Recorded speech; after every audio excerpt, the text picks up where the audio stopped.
नमस्कार सभी को, जय हिंद जय भारत। आप सभी का स्वागत है आपके अपने परिवार स्टडी विद जोरावर पर।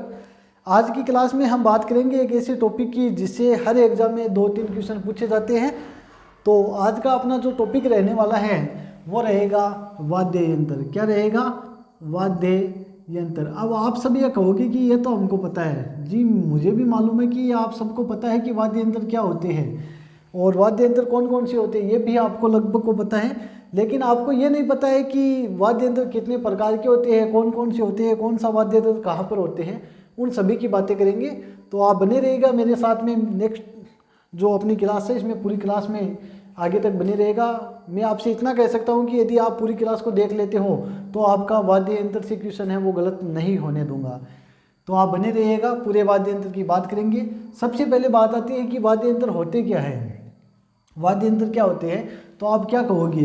आप कहोगे कि संगीत की ध्वनि को, क्या जो अपने गीत होते हैं ना, संगीत की ध्वनि को, संगीत की ध्वनि को लय एवं गति प्रदान करने के लिए, गति प्रदान करने वाले जो अपने उपकरण होते हैं, गति प्रदान करने वाले उपकरण जो होते हैं वो क्या कहलाते हैं? वाद्य यंत्र कहलाते हैं। वाद्य यंत्र कहलाते हैं। अब देखो, वाद्य यंत्र आप सबको पता है। आप कहते हो कि ढोल, नगाड़ा, शहनाई, जो भी है, बहुत सारे, बांसुरी, मुरली, जो वाद्य यंत्र है बहुत सारे आते हैं। ये पता तो आप सबको पता है, लेकिन इनके प्रकार बताओ। देखिए कितने प्रकार होते हैं। आप क्या कहोगे कि वाद्य यंत्र जो है वो कितने प्रकार के होते हैं? वाद्य यंत्र 4 प्रकार के होते हैं। कितने प्रकार के? 4 प्रकार के। ये जो 4 प्रकार है कौन कौन से होते हैं? तो इनमें देखो, एक अपन कह सकते हैं कि तत्वाद्य यंत्र। कौन सा वाद्य यंत्र? तत्वाद्य यंत्र। और क्या कहोगे? और आप 2 नंबर पर कह सकते हो कि सुशिर वाद्य यंत्र। कौन सा वाद्य यंत्र? सुशिर वाद्य यंत्र। वाद्य यंत्र एक ऐसा टॉपिक है, हर एग्जाम में 2 से 3 क्वेश्चन आपको मिलेंगे। कोई भी एग्जाम उठा लीजिएगा, हर एग्जाम में आपको 2 से 3 क्वेश्चन यहाँ से मिल जाएंगे। तत्वाद्य यंत्र हो गया, सुशिर वाद्य यंत्र हो गया, और कौन से होते हैं? अवनद वाद्य यंत्र। अवनद वाद्य यंत्र, ये लो जी, अवनद वाद्य यंत्र। और कौन से होते हैं? 4 प्रकार बताइए आपने, तो चौथा कौन सा होगा? घन वाद्य यंत्र। ये क्या होते हैं जी? ये जो 4 है ये अपने 4 प्रकार होते हैं। किसके? वाद्य यंत्र जो है, इस वाद्य यंत्र के 4 प्रकार होते हैं। कौन कौन से? तत्वाद्य यंत्र, सुशिर वाद्य यंत्र, अवनद वाद्य यंत्र और घन वाद्य यंत्र। अब आप कहोगे कि सर हमने तो एक ताल वाद्य यंत्र और सुना था। क्या? ताल वाद्य यंत्र।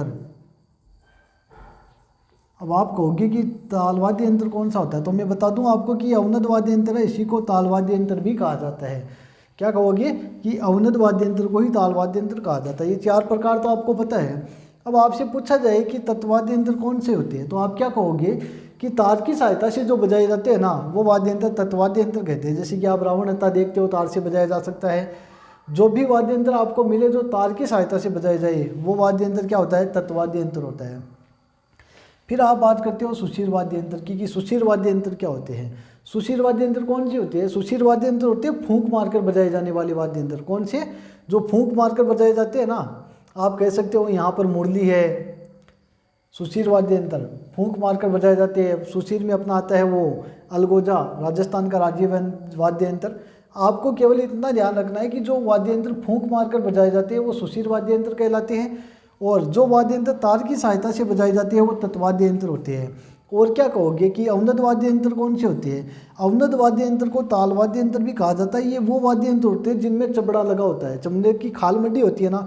जैसे आप कह सकते हो कि ढोल, नगाड़ा, ढोलक जो है, इन पर क्या होती है? अपनी जो खाल मंडी होती है, बकरे की मान लो, किसी की भी मान लो। जैसे कि आप कह सकते हो एक माठ वाद्य यंत्र आता है, वो अपना अवनद वाद्य यंत्र, ये क्योंकि उसमें बकरे की खाल मंडी होती है।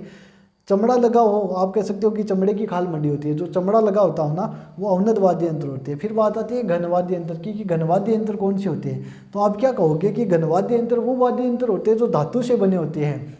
धातु से बने वाद्य यंत्र क्या कहलाते हैं, घन वाद्य यंत्र कहलाते हैं। घन वाद्य यंत्र में कौन से बताओगे आप, घन वाद्य यंत्र में आप कह सकते हो कि घंटी, घंटा, वीर घंटा जो मंदिर में प्रयोग की जाती है ना, घंटीर, वो आ जाती है। अब अपन आगे बात करेंगे कि एक एक की तत्वाद्य यंत्र कौन से है। इनको मैं आपको बता दूं कि जो वाद्य यंत्र है, मेरी कोशिश रहेगी कि मैं वाद्य यंत्र को आपको इस प्रकार से बताऊं कि आप कभी भी नहीं भूल पाओ। ट्रिक के माध्यम से पढ़ेंगे आप जानते तो सब हो कि रावण हत्ता होता है, रेसे होता है, वैसे होता है, लेकिन आपको क्या पढ़ना है, ट्रिक से पढ़ना है कि आप कभी भी भूल नहीं पाओ। क्योंकि एग्जाम में मैं देखता हूँ कि आप रट्टा मार कर जाते हो और फिर क्या है ना कि कंफ्यूज हो जाते हो कि कौन सा तत्व था, कौन सा अवनद था, कौन सा घन था।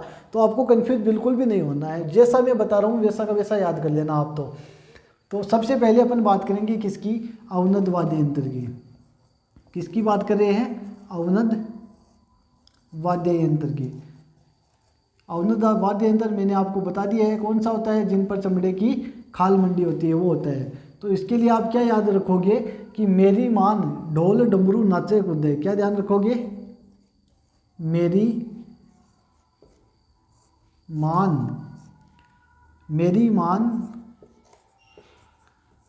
ढोल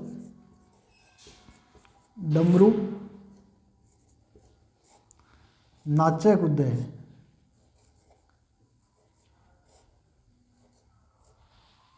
अवनद वाद्य यंत्र के अंदर क्या ध्यान रखना है कि मेरी मान ढोल डमरू नाचे कूदे। अब देखो यहाँ से क्या ध्यान रखोगे, मेरी से क्या बताओगे, मृदंग। क्या बताओगे, मेरी से मृदंग। माँ से क्या बताओगे, बताओ मांदल। क्या बताओगे, ये लो मांदल। फिर न से नंगाड़ा। न से क्या बताओगे, नंगाड़ा, नंगाड़ा, नंगाड़ा। फिर ढोल से ढोल बताओगे और ये लो जी ढोलक बताओगे, ढोल ढोलक। और क्या बताओगे, इधर अपना डमरू। और क्या बताओगे, डसई। डमरू का बड़ा रूप क्या होता है, डेरू। एक आप डप बता देना, क्या बताओगे, डप है। और क्या बताओगे, नासे। नौबत बता देना, क्या बताओगे, नौबत। चसे संग बता देना, कुसे कुंडी बता देना, कुसे कुंडी। दसे क्या बताओगे, दमामा। चलो इधर आपको नीचे दिखाई नहीं दे तो ऊपर लिख देता हूँ मैं, दसे दमामा। दसे क्या बताओगे, दमामा का। देखो याद कैसे करना है आपको, मेरी मान ढोल डमरू नाचे कूदे। मेरी से मृदंग, माँ से मांदल, न से नगाड़ा, ढोल से ढोल ढोलक डप, डमरू से डमरू और डेरू, ना से नौबत, च से चंग, कु से कुंडी और द से दमामा। मेरी मान ढोल डमरू नाचे कूदे। अब द के बाद क्या आता है, आप कहोगे कि धनुष वाला आता है, तो द से क्या कहोगे, दोसा। अब दोसा यहाँ पर सा आया तो एक सा और बना देना, आप क्या बनाओगे, तासा। इसके बाद और क्या बनाओगे, तासा हो गया। फिर क्या बताओगे आप कहोगे कि सर माठ वाद्य यंत्र भी यहीं पर आता है, इसमें तो मटका भी आता है। और क्या कहोगे, सर अवनद के अंदर तो खंजरी भी आता है, ये लो जी खंजरी। आप कहोगे कि सर यहाँ पर तो निशान भी आता है, क्या आता है, निशान, ये लो जी निशान, ये लो जी। मैं कहता हूँ इनको आपको इनके अलावा कुछ भी याद नहीं करना है, आप तो केवल इतना ही याद कर लेना। ये ढोल डमरू डमरू सब ये जो है आप सब जानते हो, संग सब जानते हो। आप यहाँ पर ये कह सकते हो कि जो मांदल है ये कहाँ पर यूज किया जाता है, मांदल के लिए आप कह सकते हो कि जी पार्वती जी का वाद्य यंत्र है। और क्या कहोगे, जो अपना लोकनाट्य आता है, कौन सा, गौरी लोकनाट्य, जिसे राजस्थान के लोकनाट्यों की आत्मा कहते हो, उसमें भी मांदल वाद्य यंत्र का प्रयोग किया जाता है। और आप कह सकते हो यहाँ पर ताशा मोहर्रम के समय इस्तेमाल किया जाता है, दोसा भी मोहर्रम के समय। और फिर माठ वाद्य यंत्र आप कह सकते हो कि जो बाबूजी के पवाड़े होते हैं, पवाड़े क्या होते हैं बताओ, जो वीर पुरुषों के भजन होते हैं, तो आप कह सकते हो कि जो बाबूजी के पवाड़े वो माठ वाद्य यंत्र के साथ गाए जाते हैं। माठ वाद्य यंत्र क्या होता है ना कि एक अपना मटका ही होता है, ये मटका ही मान लो, मटका होता है, मटके पर क्या होता है, बकरे की खाल मंडी होती है, बकरे की खाल मंडी होती है, उसी को माठ या माठे वाद्य यंत्र कहा जाता है। माठ वाद्य यंत्र जो होता है उसमें क्या है ना कि जो बड़ा मटका होता है ना, 2 मटके होते हैं जिन पर बकरे की खाल मंडी होती है, उसको माठ वाद्य यंत्र कहते हैं। जो अपना बड़ा मटका होता है उसको क्या कहते हैं, नर, और छोटे मटके को मादा कहा जाता है। ये आप अपनी नोटबुक में लिख लीजिएगा और याद कर लीजिएगा। आगे हम बात करते हैं अगले वाद्य यंत्र की।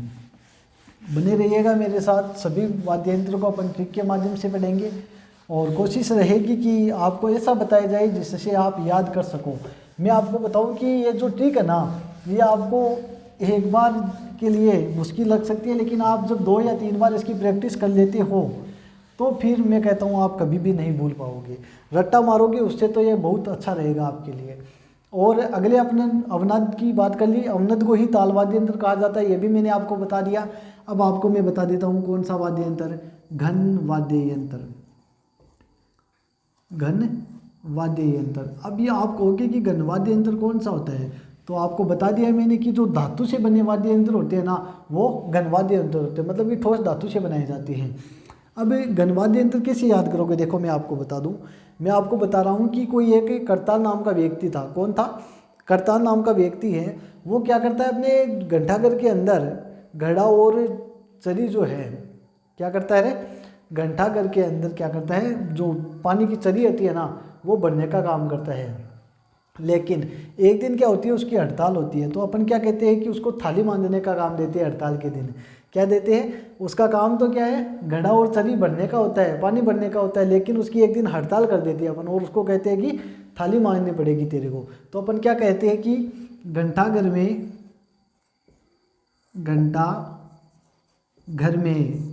में थाली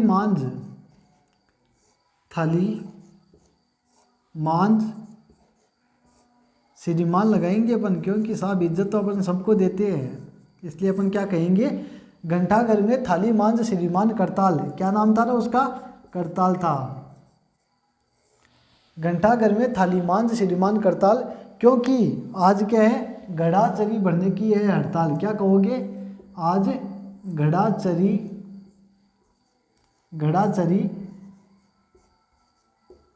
चरी भरने की है हड़ताल। क्या है? घड़ा चरी भरने की है हड़ताल। देखो एक बार आपको फिर से बता दूं। एक कोई करताल नाम का व्यक्ति था, घंटाघर के अंदर पानी भरने का काम किया करता था, घड़ा और चरी भरता था। एक दिन उसकी क्या कर दी हमने, हड़ताल कर दी। तो उसको क्या कहा कि आज तेरी वो तो हड़ताल है, लेकिन आज तू क्या कर, घंटाघर में थाली मांजने का काम कर। तो आप क्या याद रखोगे, घंटाघर में थाली मांझ श्रीमान करताल, क्योंकि आज घड़ा चरी भरने की है हड़ताल। अब कैसे याद रखोगे, देखो वो बता दूँ। यहाँ पर क्या रखोगे याद, घंटा, ये एक ठोस धातु से बना होता है। घंटी कर सकते हो, घंटा, घंटी। फिर आप वीर घंटा कर सकते हो, वीर घंटा कर सकते हो। अब देखो यहीं पर आगे आपको क्या ध्यान रखना है, इस टा से ही ध्यान रख लेना। क्या ध्यान रखोगे, टाली, टसे, टकोरा, टसे टंकोरा और टिकोरा। एक ध्यान रख सकते हो, टिकोरा। ये देखो एक ही नाम से आपने कितने याद रख लिए, घंटा, घंटी, वीर घंटा, टाली, टंकोरा और टिकोरा। और घर से क्या याद रखोगे जी, घर से आप ध्यान रख लेना, गुरलिया, इसको गुरालिया भी कहते हैं। गुरलिया भी कह देना या गुरालिया भी कह देना, एक ही बात है। ये लो जी। फिर थाली से थाली है, थाली हो ही गया। मस से मंजीरा कर देना, जैसे झांझ कर देना। जैसे क्या करोगे जी, ये लो जी झांझ। और जैसे क्या कहोगे, झालर, झांझ, झांझ झालर। और बताओ श्रीमान से क्या करोगे, श्रीमंडल। क्या करोगे, श्रीमंडल। ये लो जी श्रीमंडल। और करताल, करताल से क्या करोगे बताओ, करताल खुद ही है। ये लो जी करताल, करताल खुद वाद्य यंत्र है। घंटाघर में थालीमान श्रीमान करताल, क्योंकि घड़ा चरी भरने की है हड़ताल। घंटा से घंटा, घंटी, वीर घंटा, टाली, टकोरा, टिंकोरा। घर से गुरालिया या गुड़लिया भी कह सकते हो। थाली है, माँ से मंजीरा, मैं से कर देना मंजीरा। जैसे झांझ और झालर, श्रीमान से श्रीमंडल और करताल से करताल हो गया। अब आगे क्या करोगे, घड़ा, घड़ा खुद लिख देना। और क्या बताओगे, चरी से क्या बनाओगे, जैसे बताओ, देखे चिमटा, चिमटा, चिमटा, चिमटा भी कर दो, चलो चिमटा, चिंपिया, चिमटा कर दो, चिंपिया कर दो। और क्या कहोगे, रस्से बताओ, देखिए बताओ रे, रस्से रमझोल कर दोगे, रस्से क्या कर दोगे, रमझोल। और बताओ, बढ़ने से क्या करोगे, बढ़नी, ये लो जी बढ़नी हो गया। हड़ताल से, हड़ताल से हड़ताल मत कर देना, क्या करोगे, खड़ताल, क्या करोगे, खड़ताल। ये अपने क्या है, घन वाद्य यंत्र है। घन वाद्य यंत्र मैंने क्या बताया, जो ठोस धातु से बने होते हैं वो क्या होते हैं, घन वाद्य यंत्र होते हैं। अब आप क्या कहोगे कि सांकल, सांकल भी एक ठोस धातु से बनी होती है ना, तो वो भी लिख दो, ये लो जी सांकल भी क्या है जी, एक अपना वाद्य यंत्र है सांकल। सांकल हो गया। ल लाया, तो ये लो ल से लेजिम कर देना, ल से क्या करोगे जी, लेजिम।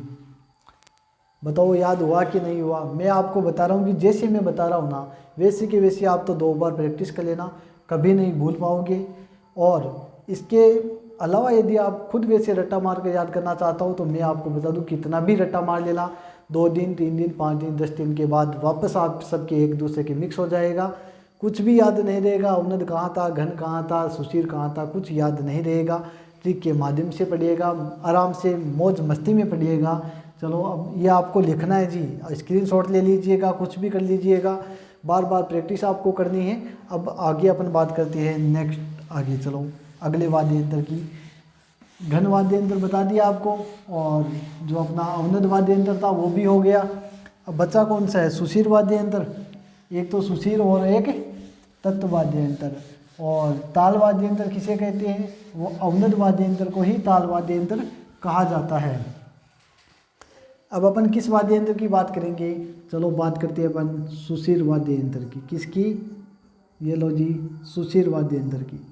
अब आप कहोगे कि सुशीर वाद्य यंत्र कौन से होते हैं, तो सुशीर वाद्य यंत्र वही होते हैं जो फूंक मारकर बजाए जाते हैं। कौन से होते हैं, फूंक मारकर बजाए जाते हैं। सुशीर वाद्य यंत्र आपको बहुत सारे पता भी हैं, बहुत सारे वाद्य यंत्र आपके पता है, लेकिन कुछ वाद्य यंत्र आपको आज नए मिलेंगे। तो अपन चलो ट्रिक के माध्यम से याद करते हैं। ट्रिक क्या याद रखनी है जी, कि पूरब के मौसम में, क्या याद रखोगे, पूरब के मौसम में सुबह मुंह न बांसना। देखो कोई यदि व्यक्ति कोलगेट नहीं करता है तो आपको क्या होता है, क्या होता है, उसका मुंह बांसता है ना, तो आप क्या कहोगे कि पूरब के मौसम में सुबह मुंह न बांसना। पूरब, क्या बताओगे, पूरब के मौसम, पूरब के मौसम में क्या बताओगे, पूरब के मौसम में सुबह, सुबह कोलगेट नहीं करोगे तो क्या होगा, मुंह बासेगा। तो आप क्या कहोगे कि पूरब के मौसम में सुबह मुंह न बाउसना। क्या कहोगे, बाउसना। पूरब के मौसम में सुबह मुंह न बाउसना। अब कैसे याद रखोगे, देखो पूछ से क्या बताओगे, पुंगी। और क्या बताओगे, पुंगी को ही क्या कहते हैं, बीन। पैसे और क्या बताओगे, पौरी। पैसे और बताना चाहो तो एक और याद रख लेना, पविका, पविका पौरी। पैसे, पौरी, पविका, पुंगी और बीन। पुंगी और बीन आप कह सकते हो कि जो अपने कालबेलिया जो सांप को पकड़ने के लिए इस्तेमाल करते हैं, वो किसका इस्तेमाल करते हैं, पुंगी और बीन का इस्तेमाल करते हैं। आगे रस्य, पूरब के मौसम में रस्य, रणभेरी, रणभेरी। इस रणभेरी को ही क्या कहा जाता है, भूगल। रणभेरी को ही भूगल कहा जाता है। प्राचीन समय में युद्ध में जाते थे तो इसी का इस्तेमाल करते थे। युद्ध में जो बजाई जाती थी ना, वो रणभेरी भूगल ही थी। और फिर आप क्या कहोगे, वैसे बांकिया कर देना। वैसे क्या करोगे, बांकिया। और कैसे, कैसे क्या करोगे, करना। कैसे, कानी, करना और कानी। मौसे क्या करोगे, मोरचंग। मसे क्या बताओगे, मोरचंग हो गया। फिर सस्य बताओ, देखिए आगे सस्य क्या बताओगे, सस्य आप कहोगे कि सहनाई। सस्य क्या कहोगे, ये लो जी सस्य, सहनाई। और क्या बताओगे, मस्य क्या बताओगे, ये लो जी मस्य, मशक। मैं से क्या बताओगे? मशक। आगे और चलते हैं, देखो सु से क्या बताओगे? बताओ। सु से सुरिंदा। सुरिंदा, सुरिंदा बता सकते हो। सु से सुरिंदा बता दोगे। और क्या बताओगे? सु से बता देना एक, चलो पहले और लिख देते हैं अपन। सु से क्या बताओगे? सुरनाई। क्या बताओगे? सुरनाई। ये सुरनाई मैंने पहले क्यों लिखा कि ये सुरनाई जो है, इस सुरनाई को अपन हुरनाई कह सकते हैं, सहनाई कह सकते हैं, सुरनाई को ही कहते हैं। फिर अपन क्या बताओगे? वैसे क्या बताओगे? बरगू। वैसे क्या बताओगे? बरगू। ऐसे हुरनाई भी होता है और हरनाई भी होता है।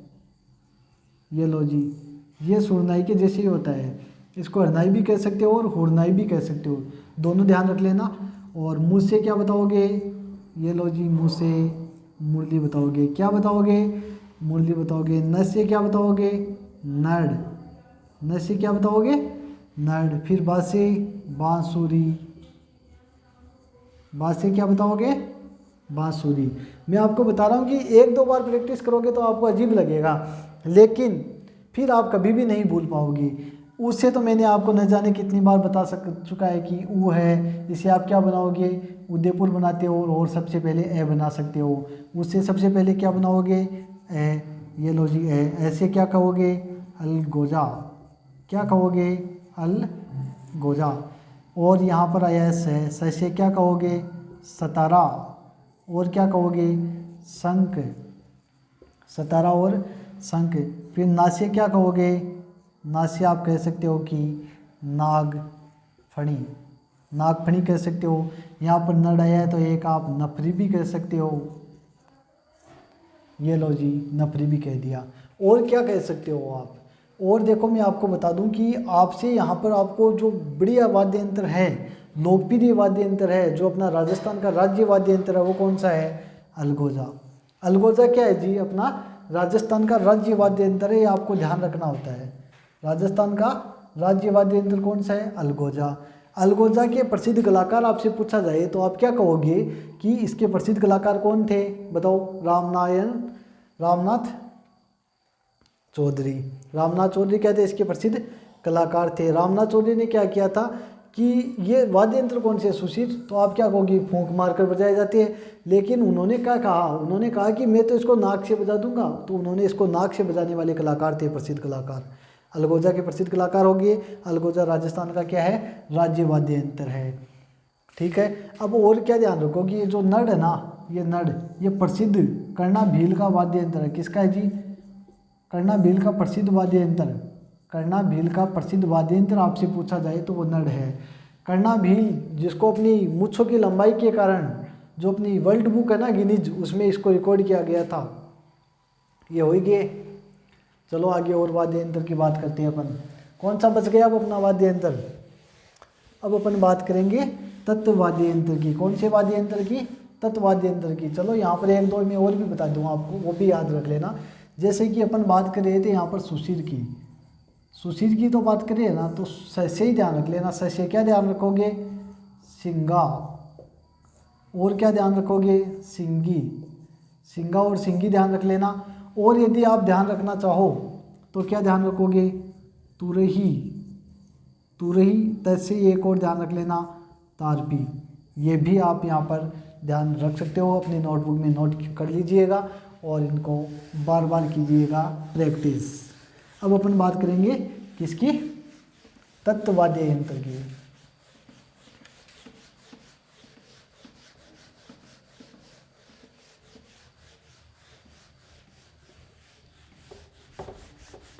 हाँ, मैं यहाँ पर एक और बता रहा था ना आपको। ये एक तो था सुरनाई, ये क्या बताओगे? सुंदरी कर सकते हो, ये भी लिख लेना। अब आगे अपन बात करने वाले हैं किस कौन से वाद्य यंत्र की? तत्व वाद्य यंत्र की। चलो एक दो वाद्य यंत्र आपको मैं अलग से और बता दे रहा हूँ, वो भी याद करना। कैसे याद करोगे? जैसे कि आपसे पूछ लिया जाए कि वीणा किसका वाद्य यंत्र है, और आपसे पूछ लिया जाए कि मांदल किसका वाद्य यंत्र है,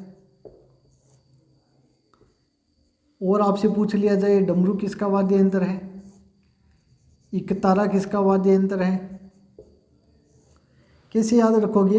वीणा किसका है? सरस्वती जी का वाहन है, वाद्य यंत्र वाहन नहीं है।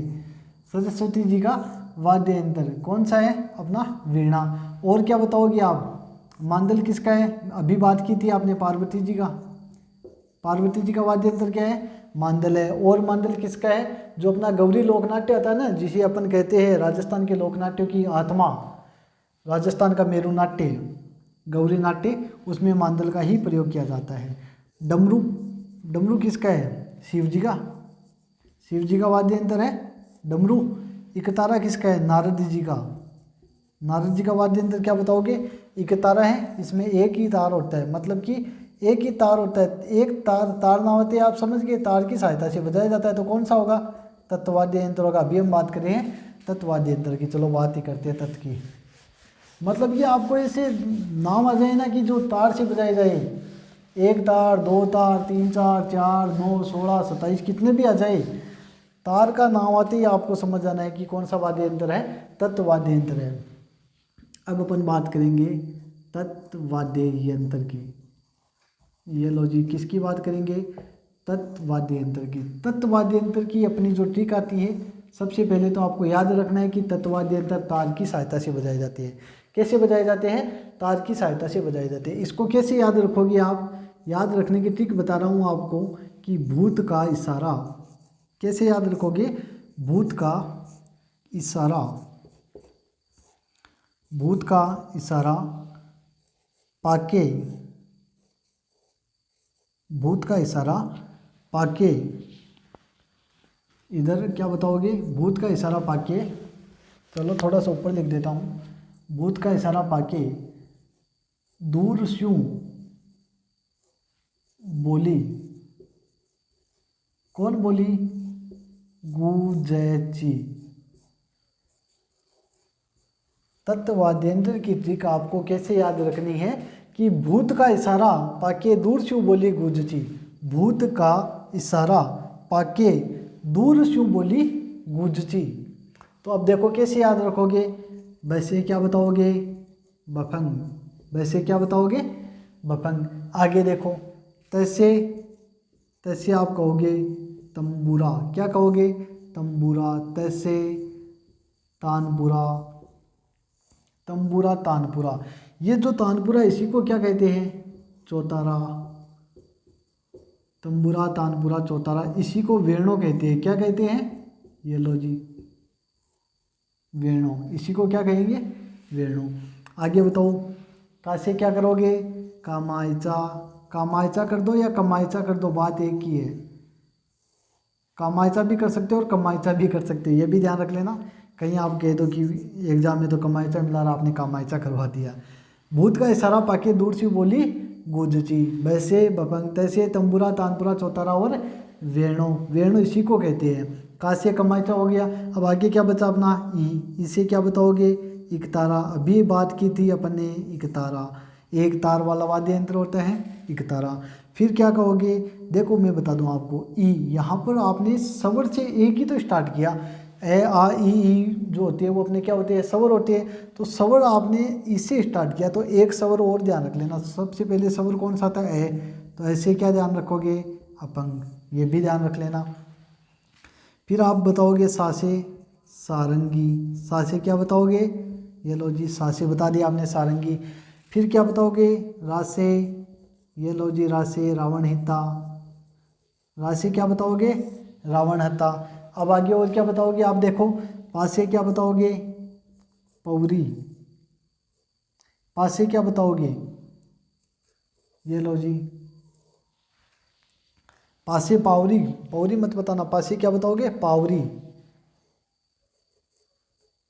ये लो जी, पावरी हो गया। फिर आगे कैसे क्या बताओगे? कैसे दिख तो जाएगा ना आपको। कैसे केनरा। क्या बताओगे? केनरा। और क्या बताओगे? केद्रो। ये लो जी, देखो, वैसे बपंग, तैसे तंबूरा तानपुरा, इसी को चौतारा कहते हैं, इसी को वेणु कहते हैं। कासे कमाचा, ईद से इकतारा। स्वर से ही स्टार्ट किया तो एक स्वर से आपने अपंग बना दिया। सा से सारंगी, रा से रावणता, पा से पावरी और के से केंद्रा और केद्रो हो गया। आगे और चलो देखिए, दूसरे क्या बताओगे, दूसरे आप कहोगे कि दूतारा, क्या कहोगे, दूतारा। और बताओ देखिए दूसरे, दू काको, क्या कहोगे, ये लो, क्या बताया आपने, दूसरे दूतारा दुका को। और क्या कहोगे, दू पाका, ऊपर लिख देता हूँ, क्या कहोगे, दू पाका, ये लो जी, दूतारा दुपाका और दुका को हो गया। और क्या बताओगे यहाँ पर, रस्य क्या बताओगे, रस्य आप कह सकते हो कि रवाज, और क्या कहोगे, रबाब, ये हो गया। फिर सुर से क्या बताओगे, सुर से सूरमंडल, सुर से बता देना सूरमंडल, एक बता देना सवर मंडल, सूरमंडल सवर मंडल। और स से सुरिंदा, ध्यान रख लेना, ये हो ही गया। बस एक यही ध्यान रखना आपको, बोली, बोली क्या है, सुशीर वाद्य यंत्र है। बोली क्या बताओगे, बोली सुशीर वाद्य यंत्र है। अपन जब सुशीर की बात कर रहे थे अभी, मैं आपको वहाँ पर बताना भूल गया था। आप ये ध्यान रख लेना कि जो बोली है ना, ये अपना क्या है, एक सुशीर वाद्य यंत्र है। बाकी सब अपन पढ़ रहे हैं वो क्या है, तत्वाद्य यंत्र है। बोली क्या ध्यान रखोगे, सुशीर वाद्य यंत्र। गुस्से गुजरी, एक तो गुजरी ध्यान रख लेना, और एक अपने जो ये नाम लिखा है ना गुजची, ये ध्यान रख लेना। ये लो जी, एक तो गुजरी और एक गुजची, ये दो ध्यान रख लोगे। और एक जस्य क्या ध्यान रखोगे, ये लो जी, जसे जंतर। फिर चिसे चिकारा, चिसे चिकारा, ये चिकारा है जी, कहीं आप चिंकारा, चिंकारा मत कर देना, चिकारा करना है। और इनके अलावा यदि आप ध्यान रखना चाहो तो आप ध्यान रख सकते हो, मैंने वैसे आपको बता दिया है कि वीणा सरस्वती जी का वाहन, ये तत्वाद्य यंत्र है। वीणा जो अपना सरस्वती जी का वाहन है ना, वो, तो आप क्या कहोगे, ये क्या है, तत्वाद्य यंत्र है। ये जो भी अपने लिखे वो क्या है, तत्वाद्य यंत्र है, तार की सहायता से बजाए जाते हैं। अब आपसे पूछा जाएगा कि राजस्थान का सबसे सर्वश्रेष्ठ तत्वाद्य यंत्र बताओ कौन सा है, तो आप क्या कहोगे, सर्वश्रेष्ठ तत्वाद्य यंत्र क्या है, सारंगी। अपनी नोटबुक में लिख लीजिएगा, जैसे मैं आपको बता रहा हूँ वैसे। पहले तो आप ये लिख लीजिएगा सब, जैसे मैंने ट्रिक बताई है वैसा लिख लीजिएगा। बाद में आपने लिखना है कि राजस्थान का क्या बताओगे, सबसे सर्वश्रेष्ठ तत्वाद्य यंत्र कौन सा, सर्वश्रेष्ठ तत्वाद्य यंत्र क्या बताओगे, सारंगी। और सारंगी से क्या ध्यान रखोगे, देखो, सा से क्या कहोगे, स से बता देना 27 तार होते हैं। कितने तार होते हैं, 27, स से ही, स से 27। फिर सा से बता देना सागवान की लकड़ी का बना होता है।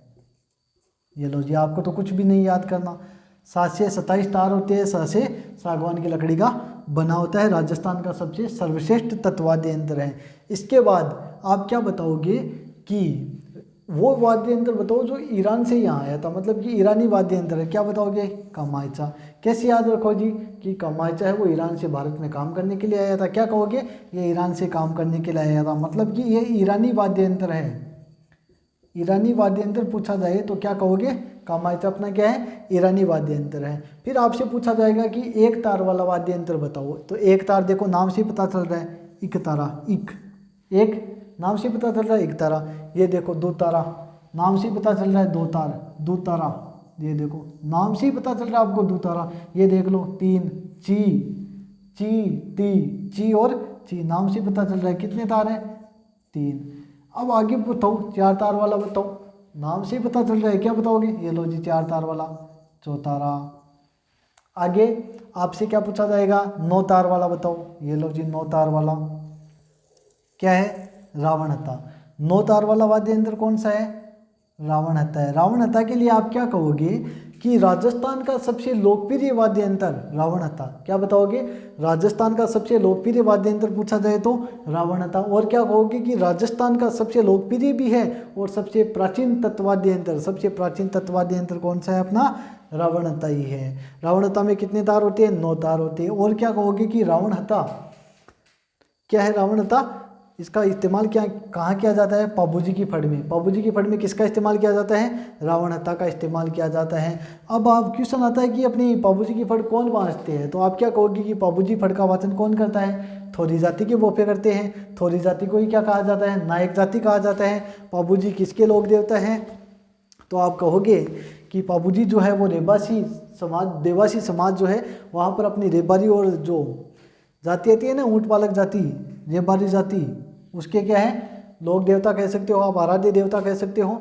और फिर आपसे क्या पूछा जाएगा, आपसे पूछा जाएगा कि ये जंतर का इस्तेमाल कहाँ किया जाता है। देवनारायण जी की फड़ में इस्तेमाल किया जाने वाला वाद्य यंत्र कौन सा है, जंतर। देवनारायण जी की फड़ में इस्तेमाल किया जाता है।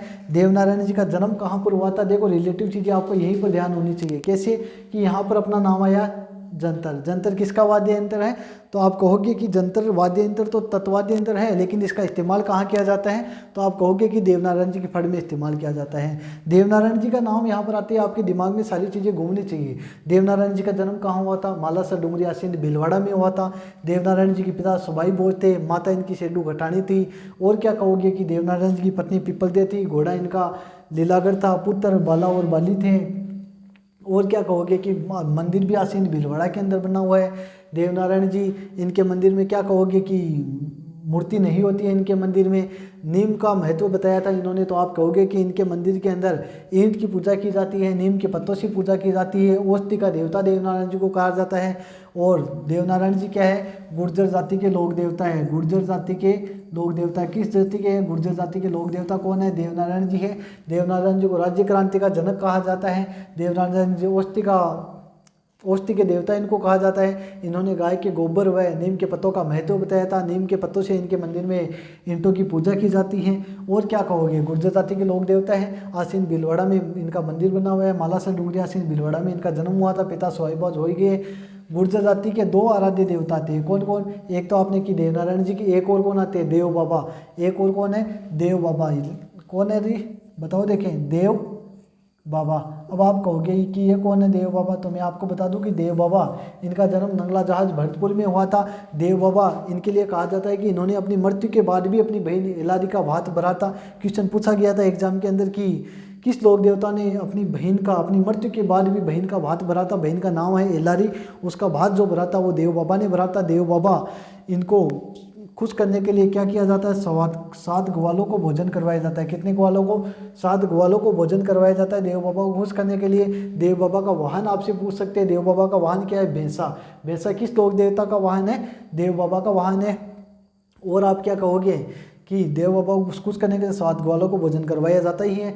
और एक क्या है, 2 गुर्जर जाति के लोक देवता हो ही गए, कौन कौन, एक तो देवनारायण जी और एक देव बाबा, 2 ही हो ही गए। फिर आपसे और आगे क्या पूछा जा सकता है, आपसे पूछा जा सकता है तंबूरा तानपुरा ये क्या है। आप क्या कहोगे कि तंबूरा और तानपुरा का इस्तेमाल कहाँ किया जाता है, इनका इस्तेमाल किया जाता है रामदेव जी की फड़ में।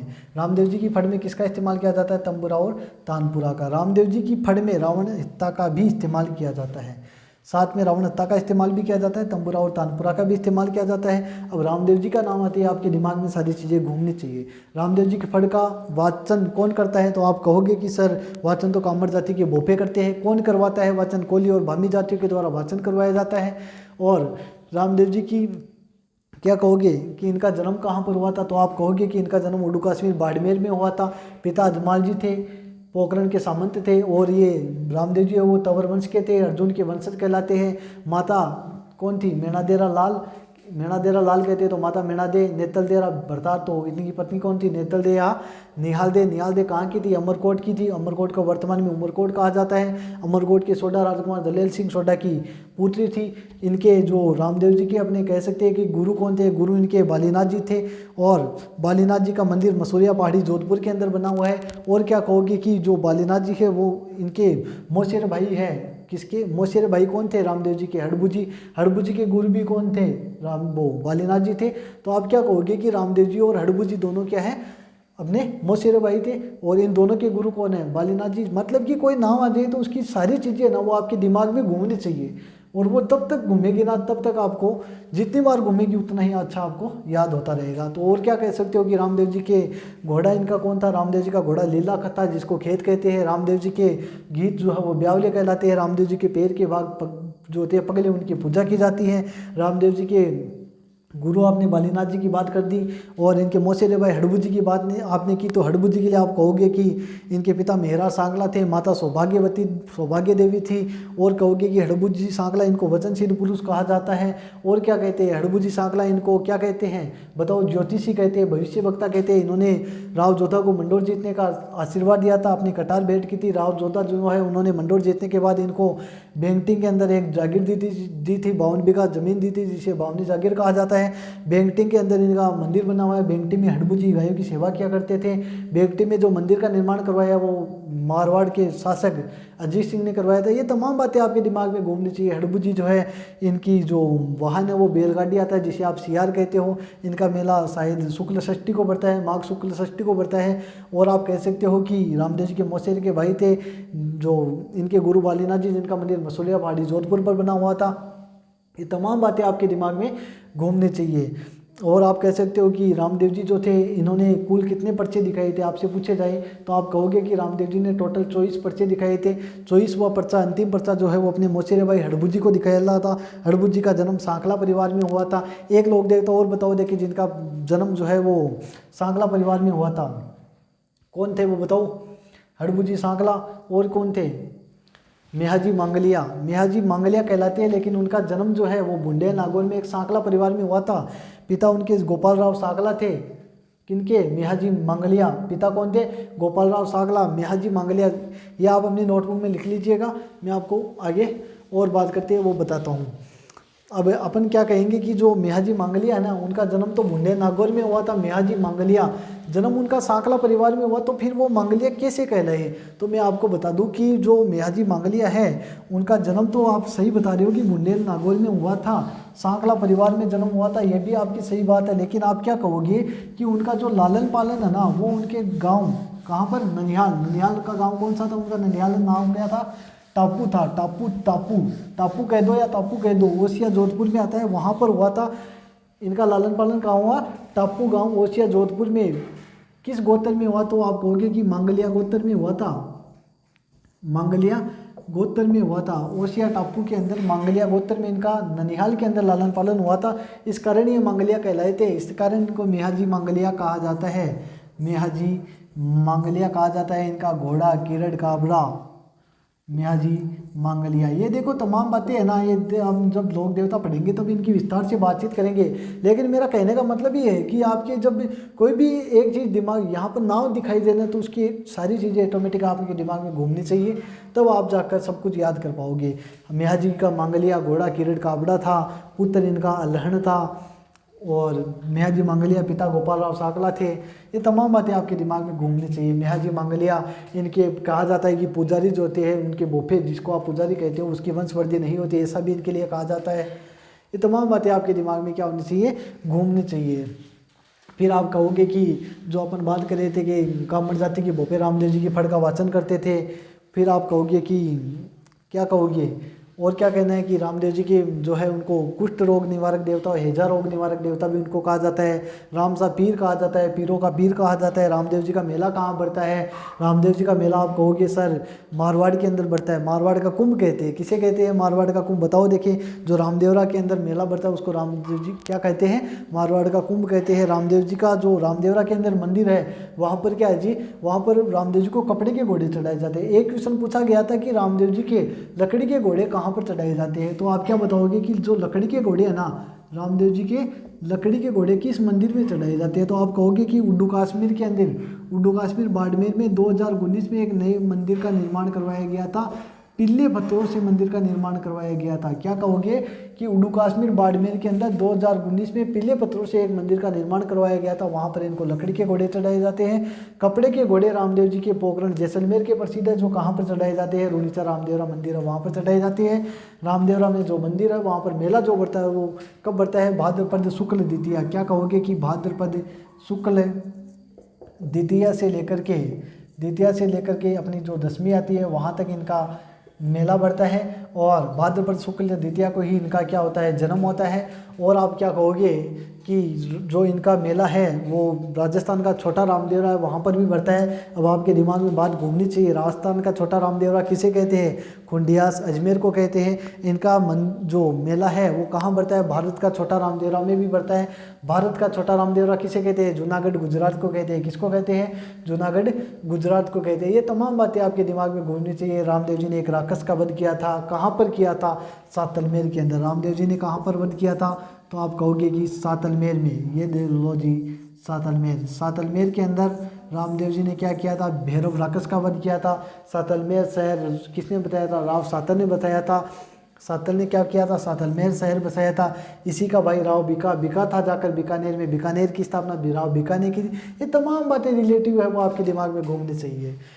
मेरा तो ये कहना है कि जो भी चीज़ आप नाम देख रहे हो ना, तो उसकी विस्तृत चर्चा घुमा दो, जितनी घुमा सकते हो ना उतनी तुरंत दिमाग से घुमा दो, तब आपको सब कुछ याद हो सकता है। अदरवाइज आप कितना भी रटा मार लेना, याद नहीं कर पाओगे।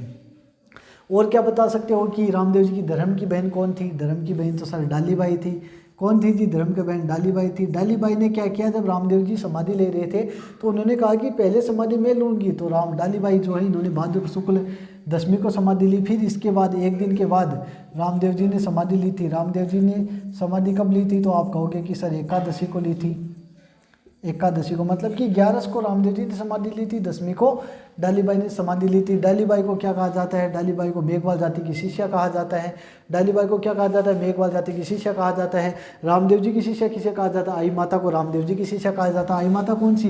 बस नाम आया दिमाग में घुमा दो। आई माता वही जिसका मंदिर बिलाड़ा जोधपुर के अंदर है। और जो आई माता है उसके मंदिर में कहा जाता है कि जो अपने दीपक होता है ना, उस दीपक से केसर टपकती है, दीपक की जोर से केसर टपकती है और उस केसर को आंखों में लगाने से नेत्र रोग दूर हो जाता है। भाई जिसमें के भी चश्मे लगे हुए वो अपने एक बार देख लेना। क्या? जिसके भी चश्मे लगे हुए एक बार देख लेना। कि कहा जाता है कि जो रामदेव जी की शिष्या आई माता, उसके मंदिर में दीपक की जोर से जो केसर टपकती है ना, उस केसर को आंखों में लगाने से नेत्र रोग दूर हो जाता है। बिलाड़ा जोधपुर में मंदिर बना हुआ है। आई माता सिरवी समाज की क्या है? सिरवी समाज की देवी कहा जाता है। और आप क्या कह सकते हो? ये तमाम बातें मैंने इसलिए बताई कि आपके दिमाग में आप भी घुमाओ इनको, जब कोई ना आए तो इनको सबको घुमा दिया करो। फिर अपन बात कर रहे थे किसकी? रावण हत्या की। रावण हत्या किसका वाद्य यंत्र था? तो अपन बात कर रहे थे कि रावण हत्या का इस्तेमाल तो वैसे रामदेव जी की फड़ में भी किया जाता है, लेकिन राजस्थान का लोकप्रिय वाद्य यंत्र है। ज़्यादातर इस्तेमाल कहाँ होता है? आप कहोगे कि सर पाबू जी की फड़ में इसी का इस्तेमाल किया जाता है। पाबू जी की फड़ आपने बात की कि थोरी जाति नायक जाति के भूपे इनका वाचन करते हैं। और जो अपन कह रहे थे कि एक देवनारायण जी की फड़ आपने पढ़ी, तो कहोगे कि देवनारायण जी गुर्जरों के लोक देवता थे, बगड़ावत वंश के थे। और जो बगड़ावत वंश के भूपे हैं वही इनकी क्या करते हैं? फड़ का वाचन करते हैं। कुछ की देवनारायण जी पर खुद पर 5 रुपये की डाक टिकट जारी हुई थी, वो 2011 में हुई थी। उस समय तत्कालीन केंद्रीय मंत्री सचिन पायलट ने उसका विमोचन किया था। और आप कह सकते हो कि जो अपने देवनारायण जी हैं वो क्या है? गुर्जरों के देवता आपको बताई दिए हैं। और देवनारायण जी की फड़ का वाचन कौन करता है? कुंवारा भोपा करता है। कौन कुंवारा भोपा करता है? भोपे का किरदार भी भोपा ही निभाता है। ये आपको मेन बात ध्यान रखनी है कि भोपे का किरदार भी भोपा ही निभाता है। चलो फड़ की बात यही है तो मैं आपको बता ही देता हूँ कि फड़ वास्तव में होती क्या है। क्या होती है फड़? आप कहोगे कि कपड़े पर उत्कीर्ण देवी देवता या फिर किसी प्रसिद्ध व्यक्तियों की चित्रात्मकता क्या कहलाती है? फड़ कहलाती है। फड़ के अंदर आपसे पूछा जाएगा कि राजस्थान की सबसे लोकप्रिय फड़ कौन सी है, तो आप कह दोगे पाबू जी की फड़ है। फिर आपसे पूछा जाएगा, मैं जो बातें बोल रहा हूँ आपकी कॉपी में नोट कीजिएगा, आप अपने नोटबुक में, तब याद होगी आपको। सबसे लोकप्रिय फड़ पूछे तो पाबू जी की फड़। आपसे पूछा जाएगा सबसे प्राचीन फड़, तो आप क्या कहोगे कि देवनारायण जी की फड़। सबसे लंबी फड़ देवनारायण जी की फड़। आपसे पूछा जाएगा सबसे छोटी फड़ बताओ, तो आप सबसे छोटी फड़ वैसे देखो रामदेव जी की फड़ को माना जाता है। लेकिन एग्जामिनर क्या कहता है? क्वेश्चन को घुमाता है, घुमाकर पूछता है, तो वो क्या कहता है कि कपड़े पर उत्कीर्ण सबसे छोटी फड़ बताओ। 15x5 के कपड़े पर उत्कीर्ण है, सबसे छोटी फड़ है। किसकी फड़ है? अपने पाबू जी की फड़ है। सबसे छोटी फड़ कौन सी? कपड़े पर उत्कीर्ण सबसे छोटी फड़। सबसे कम चित्रित फड़, सबसे कम प्रशंसकों वाली फड़ पाबू जी की फड़। कपड़े पर उत्कीर्ण सबसे बड़ी फड़, सबसे ज़्यादा चित्रित फड़ वो अपने देवनारायण जी की फड़ है। सबसे प्राचीन फड़ देवनारायण जी की है। सबसे लोकप्रिय फड़ पाबू जी की फड़ है। फड़ से और क्या क्वेश्चन बनता है? फड़ से क्वेश्चन बनता है कि वो फड़ बताओ जिसमें किसी प्रकार के वाद्य यंत्र का प्रयोग नहीं किया जाता। तो आप कहोगे कि राम लला कृष्ण लला की फड़। राम लला कृष्ण लला की फट जो है इसमें किसी भी प्रकार के वाद्य यंत्र का प्रयोग नहीं किया जाता है।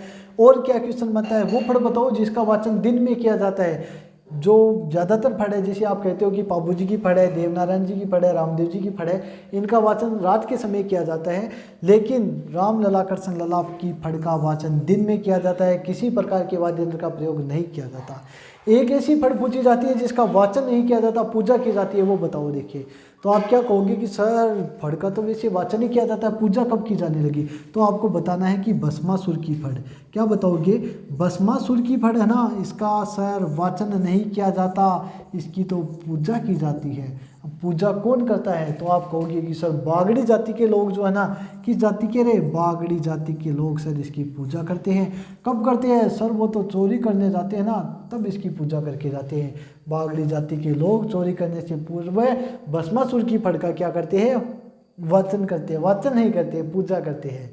ये एकमात्र ही फड़ है जिसका वाचन नहीं किया जाता, पूजा की जाती है। ये तमाम बातें फड़ से रिलेटेड आपको पता होनी चाहिए। अब देखो अपन बात कर रहे थे किसकी? रावण हत्या की। रावण हत्या आपने बता दिया कि पाबू जी की फड़ में इस्तेमाल किया जाता है। चलो पाबू जी की जानकारी आई है, नाम ही आया तो मैंने कहा कि कोई नाम आए तो उसको बस यहीं पर समझ दो। पाबू जी नाम आया, पाबू जी की जानकारी आप यहीं पर पढ़ो। पाबू जी की जानकारी पढ़ोगे आप तो क्या कहोगे कि पाबू जी के मेले में जो नृत्य किया जाता है वो नृत्य बताओ आप। पाबू जी के मेले में थाली नृत्य किया जाता है। एग्जामिनर घुमा फिरा के क्वेश्चन पूछता है कि पाबू जी के मेले में कौन सा नृत्य किया जाता है? थाली नृत्य किया जाता है। एक अपनाता है सांकल नृत्य। ये बताओ देखिए किसके मेले में किया जाता है? तो आप कहोगे कि सर सांकल नृत्य तो गोगा जी के मेले में किया जाता है। गोगा जी, वही गोगा जी कौन से जिसको सर्वाधिक पूजा कौन करते हैं? मुस्लिम लोग। सर्वाधिक पूजा मुस्लिम लोग करते हैं। अब देखो चलो नाम आया पाबू जी। पाबू जी क्या है? लोक देवता है। क्या है? लोक देवता है। विस्तार चर्चा पूरी जानकारी अपन लोक देवता पढ़ेंगे, लोक देविया पढ़ेंगे तब करेंगे। लेकिन सामान्य जानकारी आपको पता होनी चाहिए कि लोक देवता क्या है। आप पढ़ते हो लोक देवता, लेकिन पता तो होना चाहिए है क्या। तो आप क्या कहोगे कि वे महापुरुष जिन्होंने अपने आत्मबल एवं दृढ़ संकल्प के माध्यम से समाज में धर्म की स्थापना की, अपनी अलौकिक शक्तियों के माध्यम से लोगों को प्रभावित किया, या फिर आप कह सकते हो कि समाज के अंदर नारी के रक्षा के लिए, गायों की रक्षा के लिए अपने आप को समर्पित कर दिया। क्या कर दिया? अपने आप को बलिदान कर दिया गायों की रक्षा के लिए। मान लो नारी के साथ अपना जीवन समर्पित कर दिया, वही क्या कहलाई? लोक देवता कहलाई। लोक देवता में भी देखो झुंझार जी क्या है, आप सबको पता है कि झुंझार जी वो लोक देवता है जो युद्ध भूमि में युद्ध करते वीर गति को प्राप्त हो गए थे। वो क्या कहलाए? झुंझार। अब आप कहोगे कि वीर गति में कैसे? तो मैं आपको बता दूं कि पाबू जी है और अपने इधर गोगा जी है, ये क्या है? युद्ध करते हुए युद्ध भूमि के अंदर वीर गति को प्राप्त हो गए, वो अपने क्या कहलाते हैं? झुंझार कहलाते हैं। झुंझार के बाद अब यहीं पर एक नाम आता है पीर। तो ये क्या होते हैं? तो मैं आपको बता दूं कि जिस लोक देवता या देवी की पूजा हिंदू और मुस्लिम दोनों संप्रदाय के लोग करते हैं वही अपने पीर कहलाते हैं। तो पीर अपने राजस्थान में अपने पीर कितने माने जाते हैं? 5। कौन कौन से? पाबू, हब्बू, रामदेव, मांगलिया, मेहा, पांचों पीर पधार जो गोगा जी जिहा, या फिर आप याद रख सकते हो गोपा मेहरा। 5 पीर बता रहा हूँ आपको कौन कौन से। गो से गोगा जी, पास से पाबू जी, मेहा जी मांगलिया, हड़बू जी सांकला और रामदेव जी तंवर। ये 5 अपने पीर हैं। फिर इन्हीं में आता है कि सर मीठे मामा किसे कहा जाता है? तो मीठे मामा वो लोग देवता जिनको सामान्यतः राबड़ी छाछ का भोग लगता हो, जैसे देवनारायण जी है, देव बाबा है, इनको सामान्य राबड़ी छाछ और क्या है लापसी का भोग लगता है, तो वो मीठे मामा आ जाते हैं। अब आप कहोगे कि सर खारी मामा क्या होते हैं? तो खारी मामा वो ऐसे जिनको सामान्यतः क्या है कि शराब और मांस का भोग लगता हो, सामान्यतः शराब और मांस का भोग जिनको लगता हो वो क्या कहलाते हैं? खारी मामा कहलाते हैं। फिर आप कहोगे कि सर एक खबी लोग देवता थे, वो क्या है? खबी क्या होती है? जो पितर कृपा से प्राप्त शक्तियाँ है ना, वो खबी कहलाते हैं। उदाहरण के लिए आप ओम मना कह सकते हो। ओम मना जो है उनको शायद बाबू जी का माना जाता है कि उनको आशीर्वाद था, तो वो क्या है? खबी लोग देवता है। पितर कृपा से प्राप्त शक्तियाँ जो हैं वो खबी कहलाती हैं। फिर अपन बात कर रहे थे, चलो अपन मेन बात ही करते हैं अपने किसकी। बाबू जी की जानकारी है वो मैं आपको बता ही दूँ। जब नाम ही आ गया तो बस यहीं पर याद करो जानकारी। बाबू जी, तो आप क्या कहोगे कि इनका जन्म कब हुआ, कहाँ हुआ, इनके माता कौन थी, इनकी पत्नी कौन थी, इनके पिता कौन थे, इनके भाई कौन थे? ये तमाम बातें आपके दिमाग में, मेरा तो ये कहना है कि बस कोई भी जानकारी है वो आपके दिमाग में घूम जानी चाहिए। भाई कौन था, बहन कौन थी, फिर आप कहोगे सर इनके सहयोगी कौन थे, और क्या बताओगे जी सर इनकी घोड़ी कौन सी थी? ये लो जी इनकी घोड़ी भी बताएंगे अपन। और क्या बताओगे? घोड़ी है, सहयोगी है, मेला इनका कब बढ़ता है? तो देखो जन्म आप सबको पता है कब हुआ था, 1239 ईस्वी चैत्र अमावस्या को। कब हुआ था? चैत्र अमावस्या को हुआ था। और कहाँ हुआ था? तो आप कहोगे सर ये तो जन्म इनका कोलुमंड, कोलुमंड में हुआ था। अब सर ये कोलुमंड कहाँ पर है? तो आप क्या कहोगे? जोधपुर। कोलुमंड कहाँ है? जोधपुर के अंदर है। अब बात आती है कि सर इनकी पत्नी कौन थी? पत्नी इनकी फूलमदे, इसको सुप्यार देवी कहा गया था, सुप्यार देवी कहा गया था। कहाँ की थी? तो आप कहोगे अमरकोट की। अमरकोट को वर्तमान में उमरकोट कहा जाता है। अमरकोट के सोडा शासक थे कौन? सूरजमल सोडा उनकी पुत्री थी। पिता इनके धांधल जी राठौड़। और इनके भाई कौन थे? तो आप कहोगे कि बड़े भाई थे इनके, कौन थे? बुड्ढो जी। बुड्ढो जी आपने नाम सुना होगा कि पापू जी की भतीजी बुड्ढो जी की पुत्री से अपने गोगा जी का विवाह हो रखा था। अब वो देखो कैसे हो रखा था मेरे को नहीं पता, समझ नहीं आता है, क्योंकि इतिहास के अंदर मतभेद चलते रहते हैं। जैसे आपको पता है कि इनका जन्म 1239 में हुआ, इनके ये बड़े भाई थे, ये बुड्ढो जी है, इनकी पुत्री थी, तो लगभग बात फिर के 1200 ईस्वी से ऊपर ही जाती है, ठीक है। और उधर अपन बात करें गोगा जी की, तो सर उनका जन्म तो 946 ईस्वी में हुआ था, जन्म हुआ था 946 में, तो फिर वे बड़े हुए और हुए 955-56, मतलब कि 55-56 से पहले तो विवाह की इनकी बात ही नहीं हो सकती।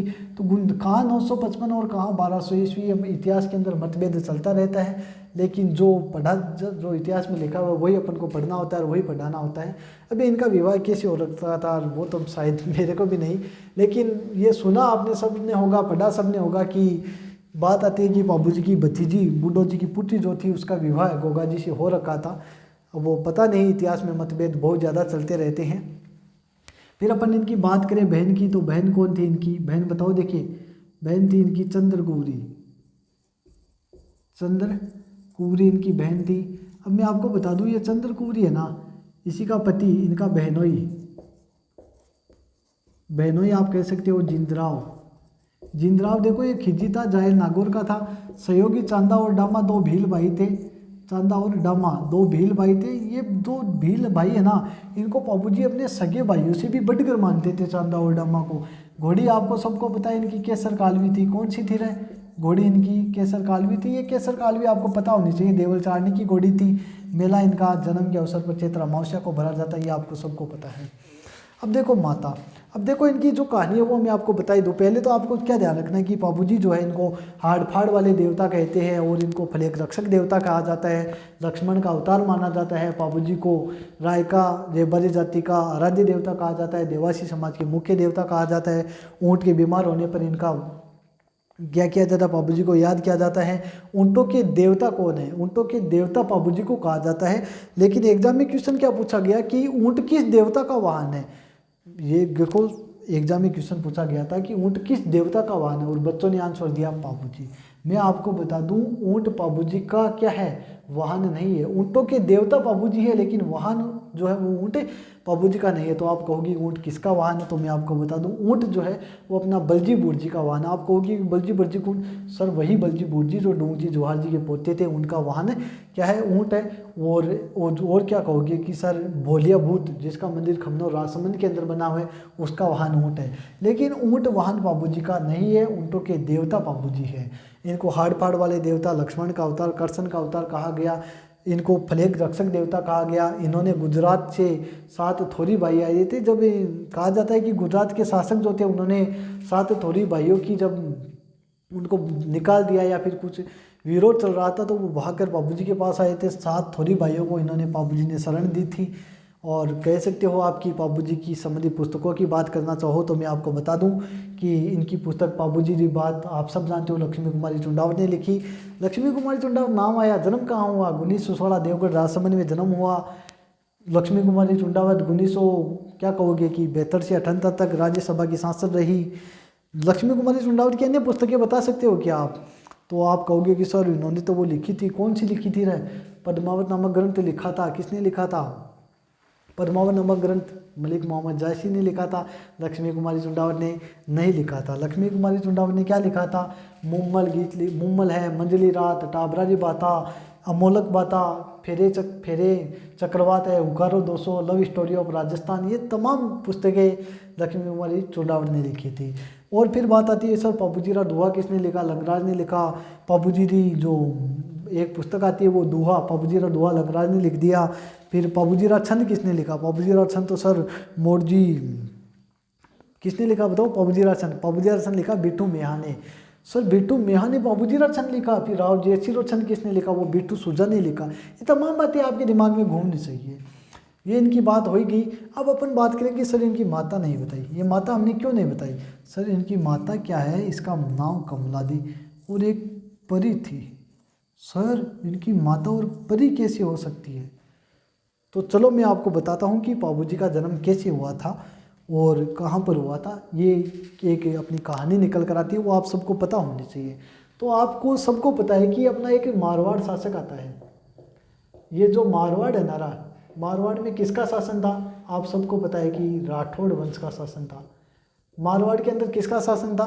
राठौड़ वंश का था। अब मारवाड़ के आप संस्थापक बता सकते हो क्या, जिसे आप मूल पुरुष कहते हो, आदि पुरुष कहते हो?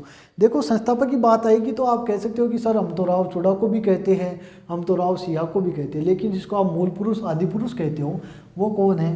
राव सिंहा।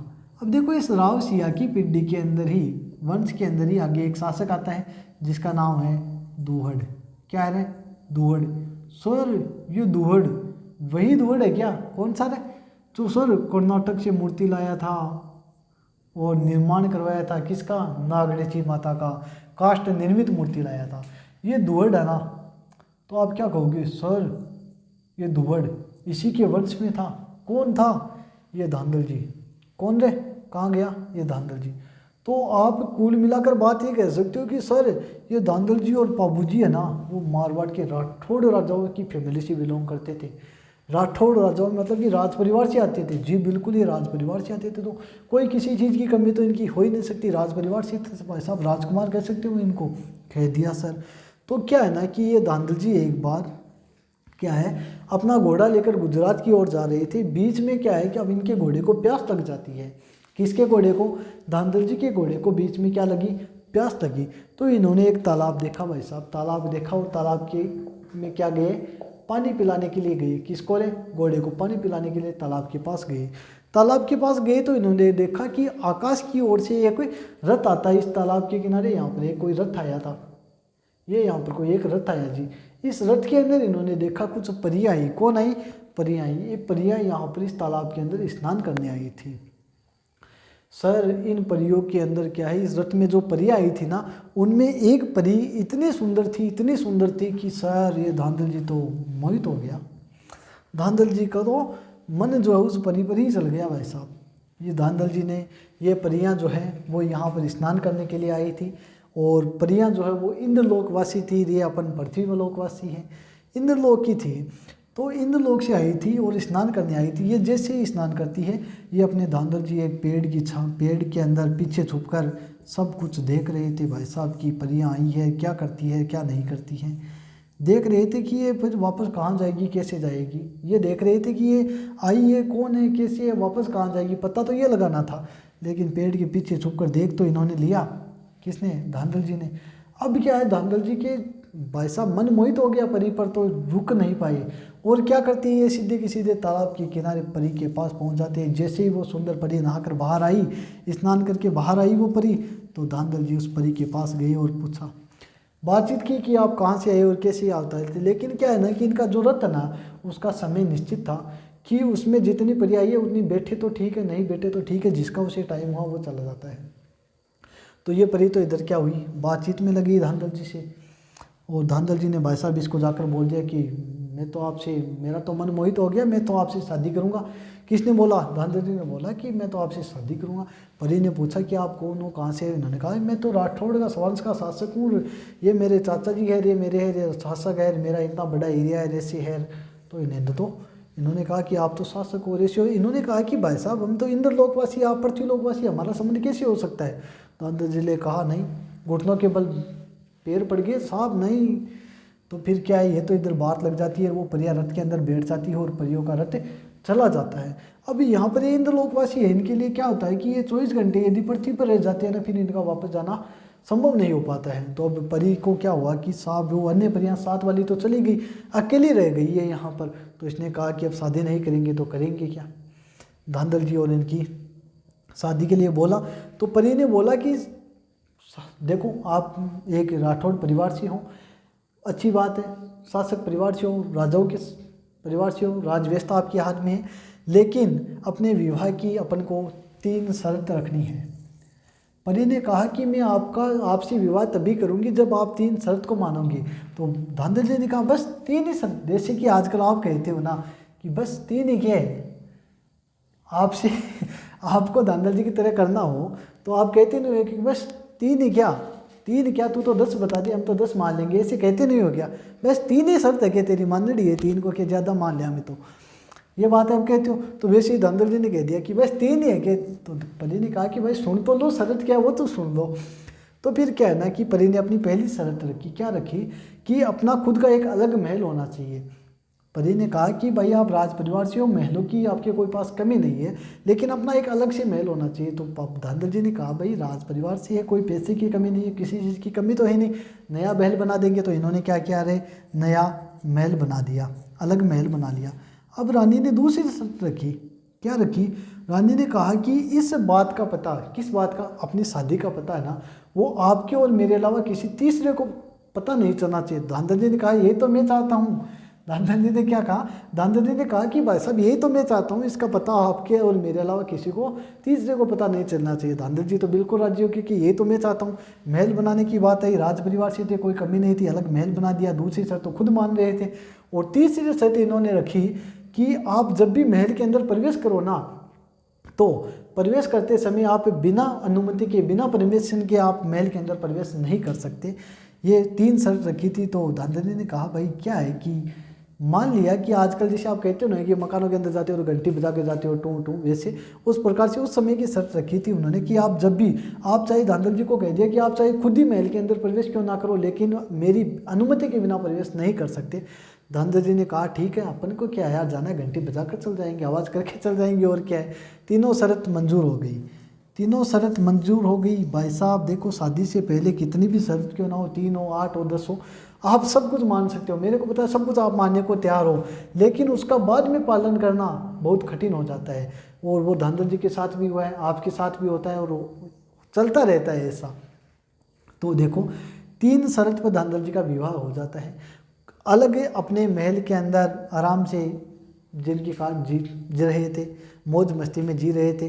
धांधल जी क्या है ना कि दिन में तो अपने राज परिवार में वहाँ पर लगे हुए थे, वहाँ रानी के पास रहते थे, यहाँ पर इस दूसरी रानी परी के साथ रहते थे, रात को आ जाते थे।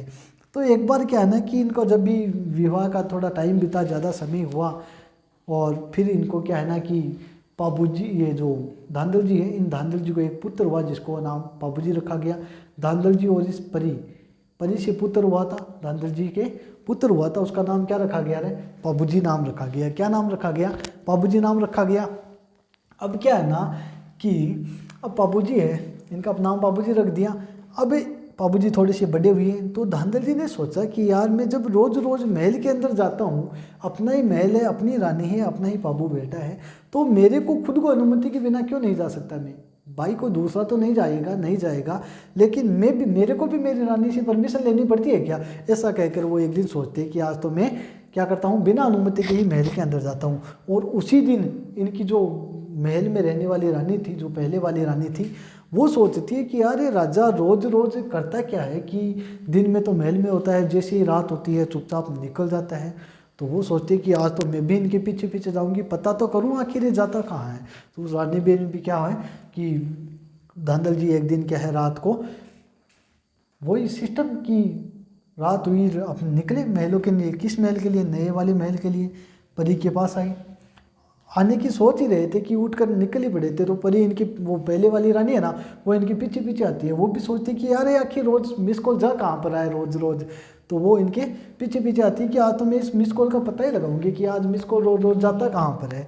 तो वो एक दिन इनके पीछे पीछे पत्नी आ जाती है और इनकी तो वही बात थी कि मैं तो आज बिना अनुमति के प्रवेश करूँगा। तो क्या है कि धांधल जी जैसे ही महल के अंदर बिना अनुमति के प्रवेश करते हैं ना, तो ये परी जो है ना वो शेरनी का रूप धारण करके पाबूजी को दूध पिला रही थी। क्या कर रही थी? शेरनी का रूप धारण करके पाबूजी को दूध पिला रही थी। ये धांधल जी ने देख लिया। धांधल जी अंदर गए तो देखा कि यार ये शेरनी कहाँ से आ गई। शेरनी की नज़र जैसे ही अपने धांधल जी पर पड़ी, तुरंत अपना रूप परी का रूप लिया और अपना जो पाबूजी है इनको गोद में उठाया, धांधल जी को ला कर दिया कि ये आपका बेटा है, आप संभालो। आप की जो शर्त थी वो अपनी यहीं पर थी। इसी दिन के लिए मैंने आपको मना किया था कि आप जब भी अंदर आओ तो क्या करो, अनुमति लेकर आना। आप अनुमति के बिना आए, आप अपनी शर्त पर नहीं रहे, आप अपने वचन पर नहीं रहे, मैं आप यहाँ पर बिल्कुल भी नहीं रह सकती। धांधल जी ने कहा, बहुत हाथाजोड़ी की मनाया परी को, लेकिन परी नहीं मानी। परी क्यों नहीं मानी? परी एक इंद्रलोकवासी थी, तो उससे क्या है ना कि सत्य बात होती है, उसका हमेशा सत्य को सत्य बताना होता है। तो उसने कहा कि मैं सत्य के विरुद्ध नहीं जा सकती, आप अपने वचन पर नहीं रहे, इसलिए ये आपका पाबू बेटा आप संभालो, मुझे अब जाना पड़ेगा, मैं यहाँ पर नहीं रुक सकती। ऐसा कहकर परी जो है वो धांधल जी को अपना पुत्र देकर जैसे ही जाने लगती है, तो क्या है कि पाबूजी रोने लग जाती है, माँ की अंगुली पकड़ लेते हैं। आपको पता है कि माँ की ममता एक पुत्र के प्रति कैसी हो सकती है, माँ तो आखिर माँ होती है।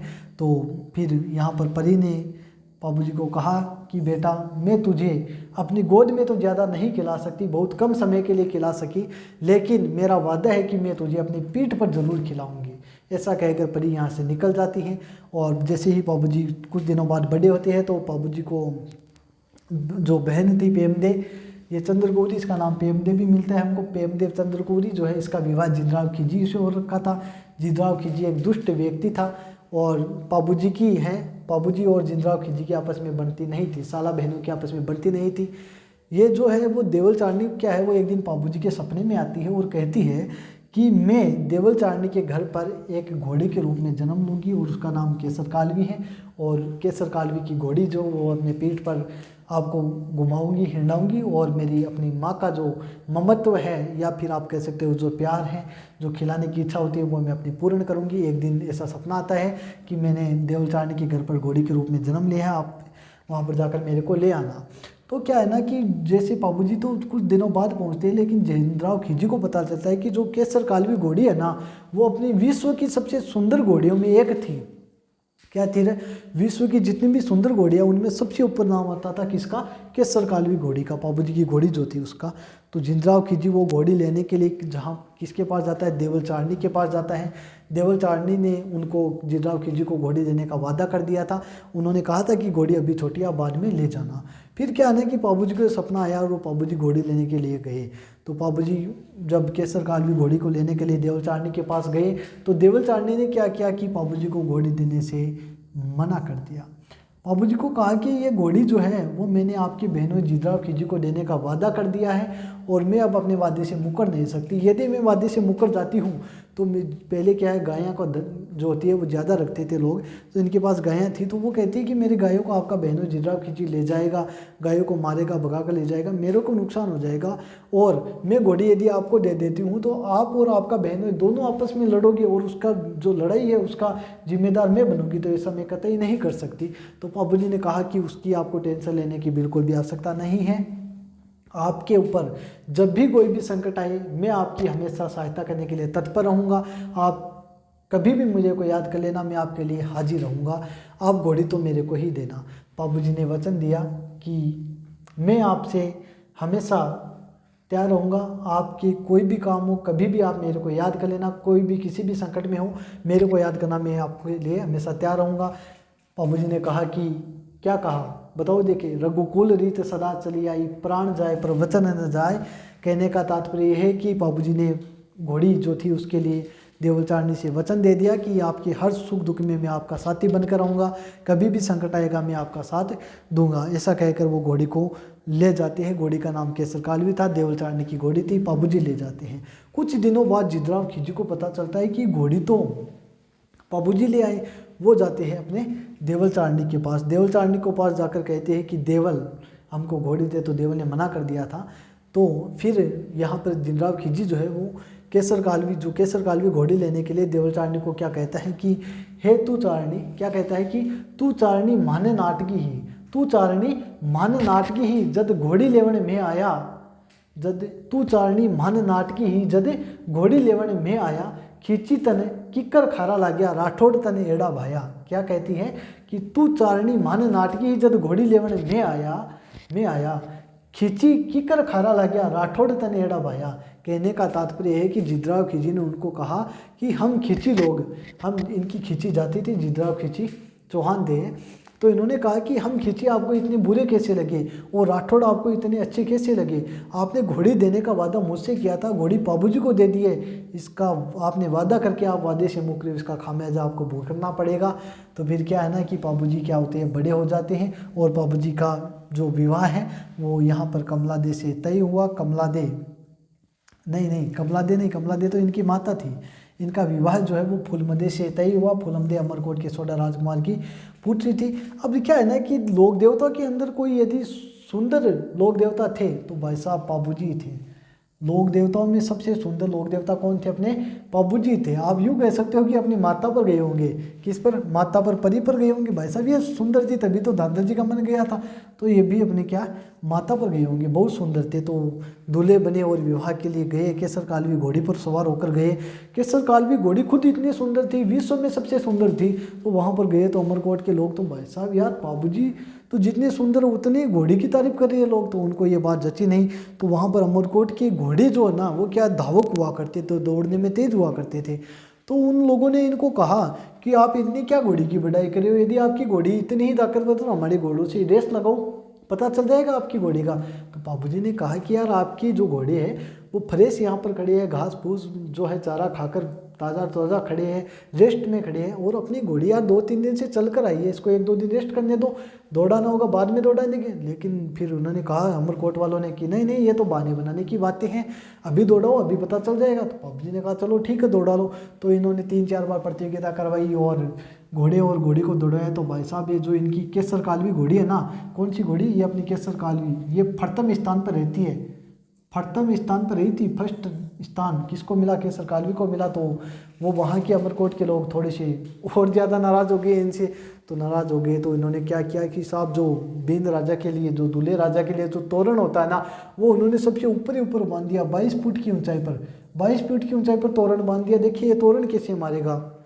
और पहले वही होता था कि योद्धाओं की परीक्षा ली जाती थी। जैसे आपने देखा कि धनुष तोड़ने वाले ने सीता जी से विवाह किया, राम जी ने धनुष तोड़ा और सीता जी से विवाह किया, अन्य से धनुष नहीं टूटा तो विवाह नहीं हुआ।